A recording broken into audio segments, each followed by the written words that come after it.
الف لام میم.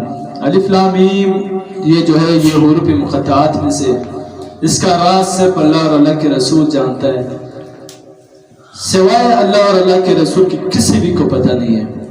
صحابہ کرام سب سے بڑے علماء تھے، اسی امت کے سب سے بڑے علماء یہ صحابہ کرام گزرے.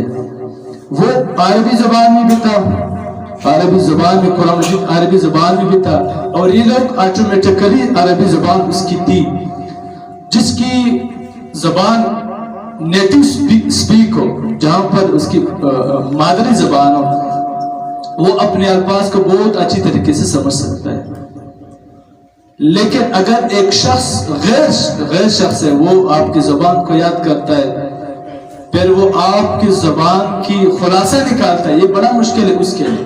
وجہ یہ کہ آپ اس کی زبان کا خلاصہ نکالیں اپنی زبان. جیسے کہ ہمارے لوگوں کا زبان پشتو ہے، پشتو کا خلاصہ نکالنا آسان ہے. کوئی آ جائے ہم اس کی ٹرانسلیٹ کرے، آسان ہے. وجہ یہ کہ اب ہم چلا جائے سعودی عربیہ چلا جائے تو وہاں پر عربی ہے، یو اے چلی جائے ہم وہاں پر عربی ہے. عربی اب ہمارے سمجھ میں آنا بڑی مشکل ہے. آپ کے اوپر اب یہ کم از کم 3 سال لگے گا کہ آپ اس کی عربی پرفیکٹلی آپ یاد کریں. یہ بڑی مشکل ہے. تو یہاں پر قرآن مجید میں یہ حروف مقطعات، اس کا مطلب یہ کہ اللہ اور اللہ کے رسول کو پتہ ہے، کسی بھی کو پتہ نہیں ہے. یہ اللہ اور اللہ کے رسول کے درمیان راز ہے. حروف مقطعات جو جہاں میں الف لام را، الف لام میم عین صاد قاف، یہ حروف مقطعات، اس کا کوئی معنی نہیں ہے. معنی تو ہے، معنی ہے، صرف اس کے راز اللہ اور اللہ کے رسول کو پتہ ہے. اور دوسری بات یہ کہ قرآن مجید کو نہ کسی نے ابھی تک یاد کیا ہے جس نے کہا کہ میں نے اس کی ٹپس تک جا کے میں نے یاد کیا، مجھے سب چیزوں کا پتہ ہے. جب بھی وہ قرآن مجید کھولتا ہے پہلے لفظ اس کے سامنے آتی ہے الف لام میم، تو یہاں پر وہ پریشان ہوتا ہے اس کا معنی میں ترجمہ کیسے نکالے. بھائی تو اتنا بڑا فصیح، اتنا بڑا بلیغ عالم تھا، لیکن پہلے لفظ میں جب آتا ہے تو حیران ہوتا ہے. اور ایسا بندہ نہیں ہے جو کہتا ہے کہ مجھے قرآن نہیں آتا ہے. ایسا بندہ نہیں ہے جو کہتا ہے کہ مجھے قرآن مجید نہیں آتا ہے. یہ نہیں ہے. قرآن مجید واحد ایک معجز کتاب ہے جو سب لوگوں کو آتا بھی ہے، سب کو پتہ بھی نہیں ہے. اگر اس کی معنی اور اس کی ترجمہ، اس کی پشت پہ جانا اگر آپ چاہے تو آپ 1000 سال لگائے آپ کو سمجھ نہیں آئے گا.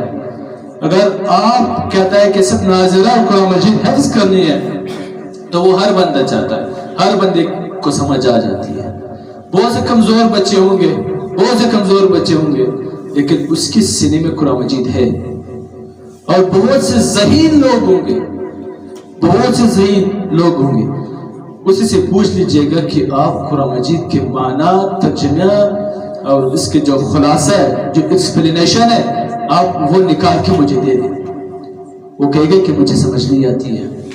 قرآن مجید ایک معجز کتاب ہے. اور یہ اس کے بعد اللہ فرماتا ہے ذالک الکتاب لا ریب فیہ، یہ کتاب ہے، اس میں کوئی شک نہیں ہے، اور حقیقت میں شک نہیں ہے. یہ ایسا معجز کتاب ہے، شک بھی نہیں ہے اس میں. عجیب کتاب اللہ تعالیٰ نے پیدا کیا ہوا ہے.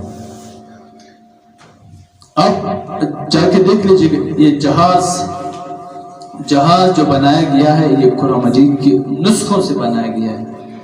ایٹم بم ہے یہ، علم تر کیف فعل ربک باصحاب الفیل، اصحاب الفیل کی جو اس کے اوپر جو عذاب آئی تھی، وہ پتھر پھینکے گئے تھے اس کے اوپر، یہ اسی کا نچوڑا گیا ایٹم بم ہے.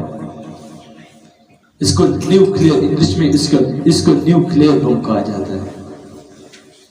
یعنی کہ جو چیزیں آپ کو سمجھ آئے گا، دنیا میں جتنی چیزیں، یہ ساری چیزیں قرآن مجید میں موجود ہیں. ایسی چیز دنیا میں نہیں ہے جو آپ کہیں کہ یہ چیز قرآن مجید میں نہیں ہے. اسی کا نچوڑا ہوا سارا خلاصہ قرآن مجید کا ایک لفظ ہوگا. ایک لفظ میں قرآن مجید نے پورا داستان بیان کیا ہوگا.